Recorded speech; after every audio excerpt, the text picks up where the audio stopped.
In today's Leeds news, Poveda season over, Deeney has strong opinion on Leeds promotion, Kristensen may be forced out, and Aaronson transfer twist.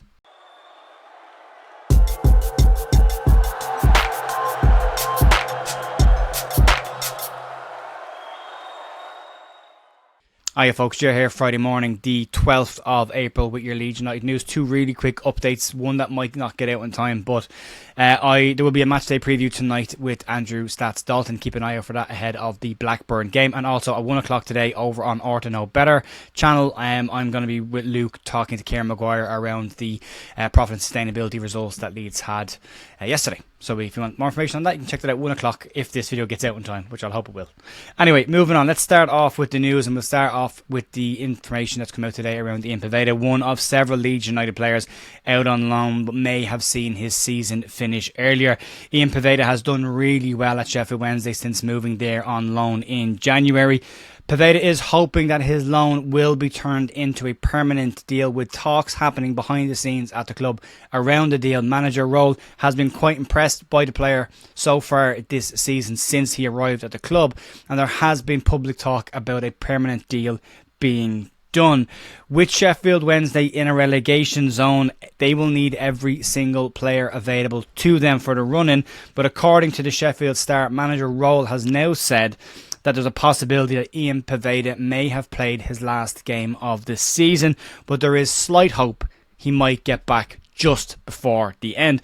Roll said that Poveda will be out of action for up to 4 weeks with a muscle injury, but that they hope he can get back to play one more game, which might end up being a very important game for the club. Roll said that it's a serious injury, but you just never know in football. If his recovery can be quick, if he can get back, if the body reacts well, he might get back in time to play one more match for the club before the season ends, and hopefully for them, keep them in the Championship. And for Poveda's hope of playing Championship football next season at Sheffield Wednesday, he will also hope that happens as well. There is other interest in Poveda as well. There's been plenty of clubs looking at him. He has had a decent time since going to Sheffield Wednesday, has shown some quality at that level, and there are plenty of clubs in and around that, and I wouldn't be shocked to see him in the Championship again next season. Anyway, he is out of contract at Leeds at the end of the season. There's no talk about a permanent deal. It looks like that's off the table, and it looks like any chance he has of going anywhere, Sheffield Wednesday first priority, and then other clubs thereafter. Moving on, let's talk about the promotion rate. And Troy Deeney is a man that has never been shy of a strong opinion on football, and Deeney has now had his take on the promotion race in the Championship. At 1 point separates the top 3 teams with 4 games remaining this season, and Southampton still with an outside chance should they win their games in hand, beat Leicester and everybody else completely crumble. Southampton would have a chance of still getting promoted automatically. Speaking to Sky Sports, Deeney believes that Ipswich will pip Leeds United to the second automatic spot, with Leicester going on to win the title. Deeney claims that the way Leeds play will help oppositions, and he said that if you sit in and look to counter-attack, all the pressure is then on Leeds. He also went on to say that he believes Ipswich can beat you in several ways and have plenty of options from the bench that he believes will give them enough to pip second spot, where he feels Leeds have only really got one way to play. There is one style of play, but if you look at clubs like Manchester City and Liverpool, they've one style of play. They just keep on doing it until they break you down. Quality players helps with that as well. Leeds have strong quality on their bench as well. Leeds have a strong squad here. It's all to play for, very much all to play for. And the word pip is the word that I would take out of this. I think it'll be incredibly tight, and it will more than likely come down to the last game of the season. And I know none of us want to see that happen, but it looks like it might just happen. Look after our own business anyway. First and foremost, get a win against Blackburn on Saturday, and then we can look forward to it. Moving on, talk about some players away from the club at the moment and their futures. And Rasmus Christensen has been the talk of a couple of articles this week. Speaking in his column in MOT Leeds News, former Leeds United goalkeeper Paul Robinson believes Daniel Farke will push to have Rasmus Christensen sold in the summer before returning to pre-season. Christensen has struggled at Leeds United during his first year and has had mixed fortunes at Roma this season. He's done better since he's been played as a right wing back as opposed to a standard right back, but hasn't been a standout player for Roma this season. Has been in and out of the team, rotated. He's just coming back now after a thigh injury that's kept him out for quite a bit of time. Wasn't included in their Europa League squad, so didn't play last night. But Robinson thinks the same as a lot of Leeds fans, where he believes that Christensen just isn't good enough for Leeds, and Leeds, even in the situation where Leeds need cover right back, Christensen still isn't good enough. Robinson said Daniel Farke will want to do his own thing with his own players. There's a reason why some of these players are not at Leeds this season, and that's because they weren't good enough in the Premier League. Robinson believes Farke will insist on the sale of Rasmus Christensen and won't want to reintegrate him back into the squad.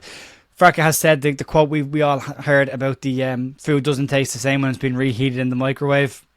We all took what we wanted to take from that a lot of these loan players that forced moves away or had these loan release clauses in their contracts last season will not be welcomed back to the club, and Leeds will move on from most of them.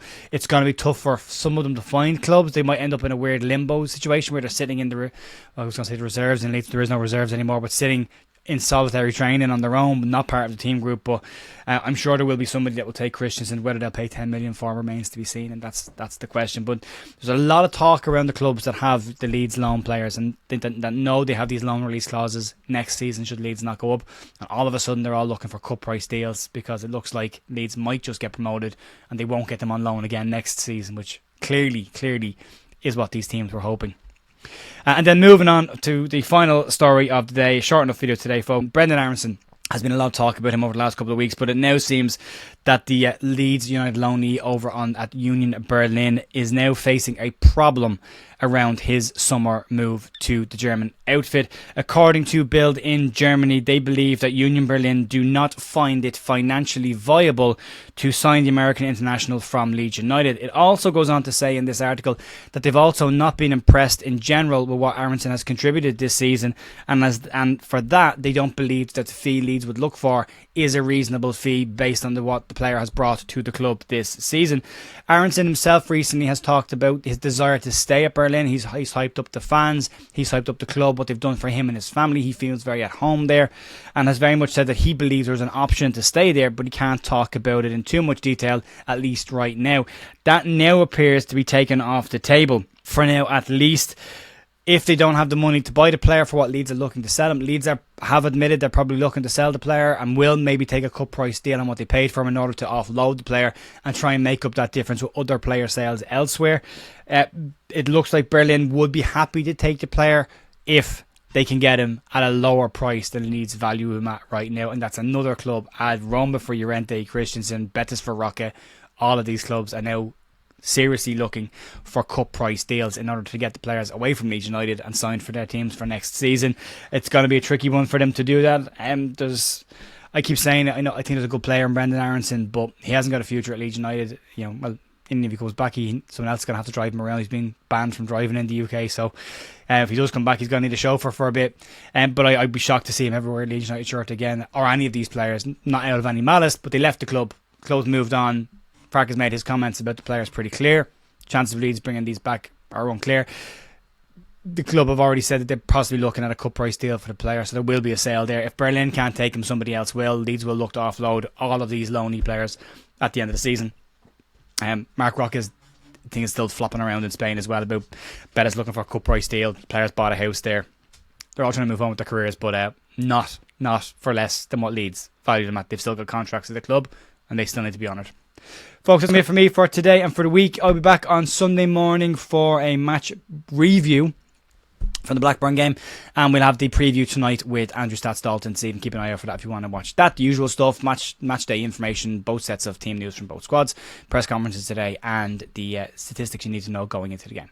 I will see you then. Have a great weekend. Bye.